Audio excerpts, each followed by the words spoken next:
자, 애널리스트 코너고요. 이번엔 뎁스 있는 분석입니다. 조금 호흡을 고르시기에는 좋은 이렇게 귀를 열고 들어보시면 도움이 되실 겁니다. 지금 당장은 주가가 이제 어떻게 해야 되는 이런 것보다는 좀 전에 이제 김용환 매니저는 굉장히 다이나믹한 거고 이번 코너는 조금 호흡을 고를 수 있는 코너이기 때문에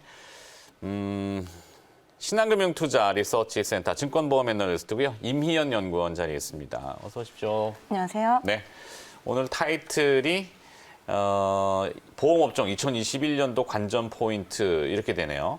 내년에는 보험료 인상이 과연 가능할 것인지 코로나19라는 이 아주 특수한 상황을 고려하면 인상이 쉽지만은 않고 부담스러울 것 같긴 하거든요. 어떻게 보세요?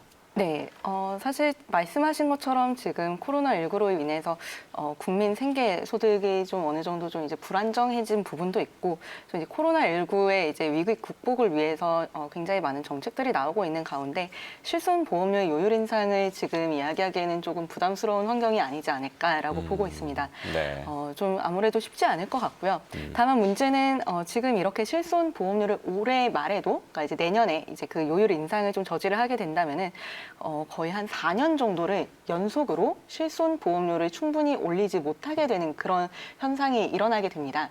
이렇게 되면 보험사들의 이제 수익성이 어느 정도 이제 악화될 수밖에 없는 상황이 조성되게 되고요. 네. 그렇기 때문에 만약에 보험료 인상이 어느 정도 좀 이제 제한적이다라고 할 거라면은 금융 당국에서는 실손 보험의 구조적인 개편을 좀 이제 현실화를 시켜줘야 되지 않을까라고 보고 있습니다. 네. 저는 이렇게 좀 구조 개편을 크게 4가지 측면에서 접근을 하고 있는데 좀 대표적으로는 첫 번째로는 실손 보험의 보험료 차등제를 말씀을 드리고 있어요. 네. 보험료 차등제라고 하면은 이제 뭐 좀 병원에 많이 가서 보험금을 청구를 많이 하는 사람들에게는 보험료를 더 많이 받고 보험금을 청구하지 않는 건강한 고객들에게는 보험료를 할인을 해주는 그렇죠. 이런 그게 상식적으로는 맞는. 네, 그런데 실손보험은 지금 그러지 않고 있거든요. 그래서 이런 부분을 실손보험에도 적용을 해준다던가 혹은 이제 실손보험에 대해서 보험금을 지급할 때 이 보험금 지급 관리를 조금 더 강화를 한다던가 예를 들면은 지금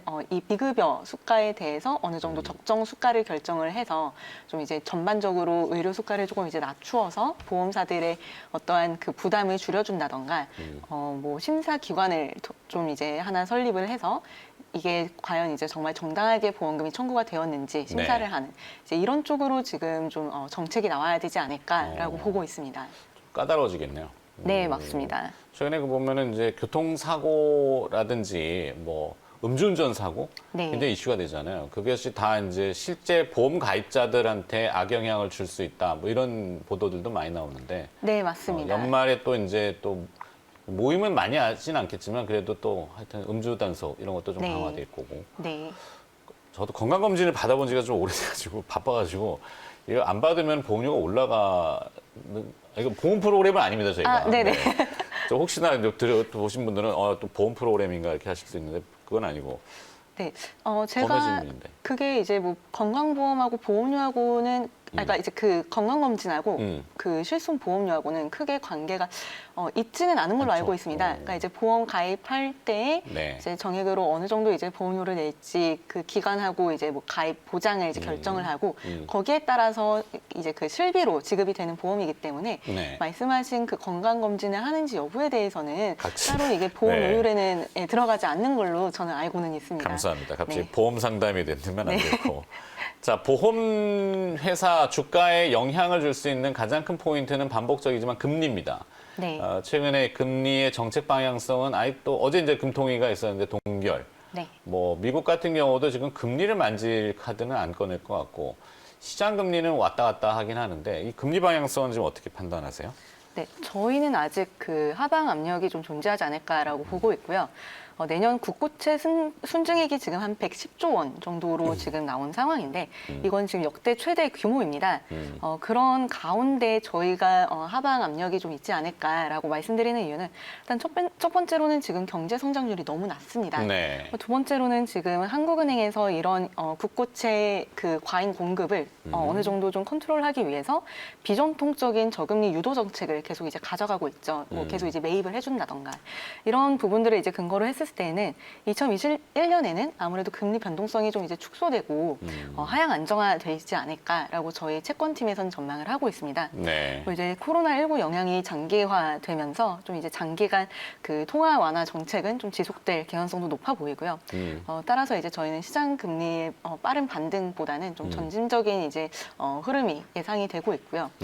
저희 채권팀에서 지금 최근에 그 전망한 자료에 따르면 한 2023년부터 국내 기준금리 인상을 지금 전망을 하고 있어서 점진적인. 아직까지는 그렇게 시장 금리의 반등에 대해서 크게 기대를 하고 있지는 않습니다. 이제 금리가 자꾸 낮아지면은 보험사의 역마진이라는 것 때문에 주가도 조금 연동되는 경향을 많이 파악했기 때문에 근데 그렇다고 지금 당장 금리가 뭐 확 오른다든지 뭐 점진적으로 상승하는 징후가 포착된다든지 이건 아직은 아닌 걸로. 네, 그러니까 그 공급이 좀 이제 늘어나면서 장기채 금리가 조금 이제 움직이고는 있지만 네. 이게 추세적으로 지속될지 여부에 대해서는 저희는 조금 보수적으로 접근을 하고 있습니다. 그렇죠. 뭐 채권 가격이 이제 수요 측면인데 외국인 수요가 만만치 않게 또 계속 들어오는 부분도 있어서 원화채에 대해서. 네. 좋아요. 자, 그다음에 이제 손해율이라든지 보험 영업 지표는 어떨지 이렇게 질문이 돼 있는데 보험 영업 손실 개선될 수 있을까? 이 질문이 좀 어려워요. 네. 일단 뭐 이 보험 영업 손실을 보시는 지표는 크게 손해율, 사업 비율 그리고 뭐 그렇게 두 가지로 보실 수 있으시겠는데요. 네. 손해율 같은 경우에는 이제 그 장기 위험 손해율이 중요해집니다. 장기 위험 손해율 안에는 지금 표에서 보시는 실손 손해율이 포함이 되어 있고요. 실손 손해율은 결국에 실손 보험료 조정을 할 수가 없다면은 계속 올라갈 수밖에 없습니다. 그렇기 때문에 저는 장기 위험 손해율은 내년에도 계속 올라갈 것으로 보고 있고요. 다만 긍정적으로 보고 있는 부분은 자동차 손해율하고 앞서 말씀드린 사업 비율 이렇게 두 가지가 개선되는 부분을 좀 좋게 보고 있습니다. 자동차 손해율 같은 경우에는 작년에 2차례 보험료 인상을 단행을 했고 올해에도 한 차례 보험료 인상을 해서 총 한 6, 7% 정도 보험료 인상이 이루어진 상태입니다. 그래서 좀 이제 안정적인 이제 개선세가 보이고 있었던 와중에 네. 올해에는 장마가 길어지면서 좀 이제 침수 피해도 있었고요. 그렇죠. 그리고 이제 태풍도 태풍. 한번 이제 세게 왔었어서 네. 자동차 손해율이 3분기에는 잠깐 올라가는 흐름이 나올 걸로 예상이 되지만 그렇기 때문에 내년에는 오히려 엽기적 효과로 개선이 될 수 있는 그런 요인이 되지 않을까 보고 있습니다. 올해만큼만 비가 오지 않는다면은 내년에는 자동차 손해율은 무조건 개선이 되는 방향으로 보셔도 좋으실 것 같고요. 네. 사업 비율 같은 경우에는 내년부터는 이제 새로운 제도가 하나 도입이 됩니다.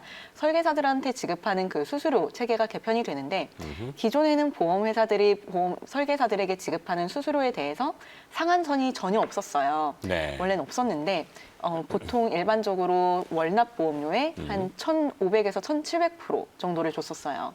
이렇게 말씀드리면 이제 쉽게 말씀드리면은 예를 들어서 한 달에 10만 원짜리 보험을 제가 가입을 했어요. 네. 그러면은 이제 설계사들은 여기에 대해서 한 150만 원에서 170만 원의 수수료를 일시에 가져가는 거죠. 10배에서 15배. 네, 15배에서 17배요. 17배. 네. 근데 이제 이 그 제도 개편에서는 그 수수료의 상한선을 12배까지로 아예 낮추는. 설정을 합니다. 아, 고정으로? 네, 고정으로요. 최대 1,200%가 되는 거죠. 네. 그러면은 제가 낸 그 10만 원에 이제 1년치 보험료, 즉 120만 원까지만 설계사들이 가져갈 수 있게 됩니다.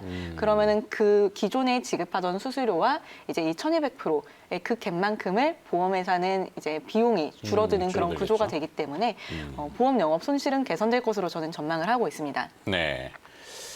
그러네요. 그러면 또 올해 이 보험사들 입장에서 보면 영업 손실이 개선되면서 채권 처분을 좀 줄였다. 그러니까 손실이 계속 나니까 채권을 계속 팔았던 것 같은데 그것은 이제 저기가 되는군요. 완충이. 네, 그게 굉장히 지금 중요한 그 포인트를 말씀해 주셨는데 네. 보험회사들이 기존에 이렇게 보험 영업 쪽에서 손실이 늘어나니까 이제 자산 운용 쪽에서 그 채권들을 좀 이제 공격적으로 매각을 하면서 그 바텀라인 단에서 순이익을 맞춰가는 그런 그렇죠. 경향이 있었는데요. 네. 이렇게 보험 영업 손실이 줄어들면은 보험회사들은 아무래도 이 채권 매각을 좀 줄일 개연성이 있어 보입니다. 그러네요. 왜냐하면 자산 부채 듀레이션을 맞춰가야 되기 때문에 네. 가지고 있는 지금 그 채권들을 매각하기는 쉽지 않을 겁니다. 게다가 또 이제 신규 투자 이원도 워낙 낮아진 상황이기 때문에 과거와 같은 그런 이제 그 공격적인 채권 매각은 좀 어려울 것 같고요. 그렇기 때문에 제가 내년에는 네. 지금 손해보험사 기준으로 내년에 이제 이익 증가율은 0.2%로 굉장히 제한적일 것으로 보고 있습니다. 네. 그러면은 보험주들의 내년 주가 전망? 네, 일단 뭐 연말부터 말씀을 드리면은 결국에는 이제 보험료를 인상을 할 수 있느냐 없느냐가 가장 큰 포인트이기 때문에 네. 실손 보험료를 올릴 수 없다라고 결정이 난다면은 좀 주가 변동성이 확대될 개연성은 있어 보입니다. 다만 지금 뭐 배당 수익률로 살펴보면은 지금 뭐 뒤에 탑픽으로 말씀드리겠지만 뭐 메리츠화재 같은 경우에는 네. 배당 수익률이 거의 한 8% 정도 나오고 있거든요. 8%? 네, 그렇기 굉장히 때문에 높네. 사실 뭐 아주 뭐 지금 메리트가 없다라고 보기는 어려울 것 같고요. 그리고 이제 추가적으로 내년 같은 경우에도 말씀드렸었던 그 보험 영업 손실이 개선되는 부분은 결국에는 보험사들의 그 기본적인 펀더멘털이 개선되는 그런 관점에서 접근을 하셔도 괜찮으실 것 같습니다. 네. 물론 이제 실손 쪽에서는 손해율이 올라가지만 그 자동차 보험이라던가 그 사업비 같은 좀 더 이익에 더 스윙을 크게 줄 수 있는 그런 팩터들이 계속 더 개선이 된다는 거는 네. 분명히 저는 호재라고 보고 있고요. 그렇기 때문에 내년에 대해서 뭐 바텀라인 단에서는 조금 보수적으로 접근을 하더라도 실질적으로 이익의 질적 측면에서 개선은 분명히 이루어질 것으로 저는 보고 있습니다. 네. 자, 그러면 뭐 기업 지금 잠깐 얘기를 해주셨는데 조금 더 부연 설명을 해주시면 도움이 될 것 같은데. 네, 저는 일단 지금 보험업종 중에서 생명보험보다는 손해보험을 더 선호를 하고 있고요. 손해보험. 네, 아무래도 그 생명보험사들 같은 경우에는 주가가 시장 금리에 조금 더 연동되는 그런 모습을 보입니다. 아무래도 과거에 판매했었던 고금리 확정형들에 대한 비중이 높기 때문에 그런 부분인데요. 네. 말씀드렸었던 것처럼 지금 시장 금리에 대해서 조금 보수적인 접근이 유효하다라고 본다면 생명보험은 지금은 조금 이제 선호도가 낮아질 수밖에 없는 중립 수준 네, 정도 그런 있군요. 수준으로 보셔도 삼성생명 괜찮습니다. 네, 여쭤보면. 그럼에도 불구하고 저는 지금 삼성생명은 탑픽으로 말씀을 드리고 있는데요. 지금 보유 전자지분 가치를 감안했었을 때 굉장히 이제 저평가 구간이라고 보셔도 괜찮을 것 삼성전자의 같습니다. 지분 가치. 네, 그 3분기 말 기준으로 제가 정확하게 지금 숫자로는 기억이 안 나는데 거의 한 15조 정도로 제가 기억을 합니다. 그러니까 이제 전자지분 가치에다가 이제 이 생명보험사들이 뭐 세금 내고 거기에 이제 추가적으로 유배당 계약자들에게 지급하는 것들을 다 제거하고 나면은 삼성생명에게 남는 그 금액이 한 15조 정도가 되는데 지금 네. 삼성생명 시가총액이 15조가 전혀 되질 않거든요. 굉장히 미달하고 있는 상황이에요. 네. 그렇기 때문에 이 부분에 대해서는 주가 정상화는 필요할 것으로 보고 있고요. 그리고 이제 손해보험 업종 내에서는 말씀드린 그 메리츠화재를 지금 탑픽으로 말씀을 드리고 있습니다. 네. 메리츠화재 같은 경우에는 그 말씀드렸었던 그 사업비 쪽에서 개선이 이루어졌을 때 가장 큰 폭의 이익 개선을 기대를 할 수 있을 것으로 기대가 되는데요. 이렇게 말씀드리는 이유는 메리츠화재 같은 경우에는 기존의 그 GA라고 하는 비전속 설계사들에게 지급하는 수수료에 대한 비중이 굉장히 높았었는데 네. 이번에 그 수수료 그 개편안이 적용이 되면서 여기에 대한 부담이 크게 줄어들 것으로 기대를 하고 있습니다. 배당 측면에서도 크게 메리트가 있고요. 알겠습니다. 뭐라고 적어주셨는데 이게 시간 관계상 여기까지만 해야 될 것 같은데 하여튼 오늘 고생하셨네요. 네. 신한금융투자의 리서치센터 증권보험 애널리스트고요. 임희연 연구원이 수고를 해주셨습니다. 고맙습니다. 네, 감사합니다.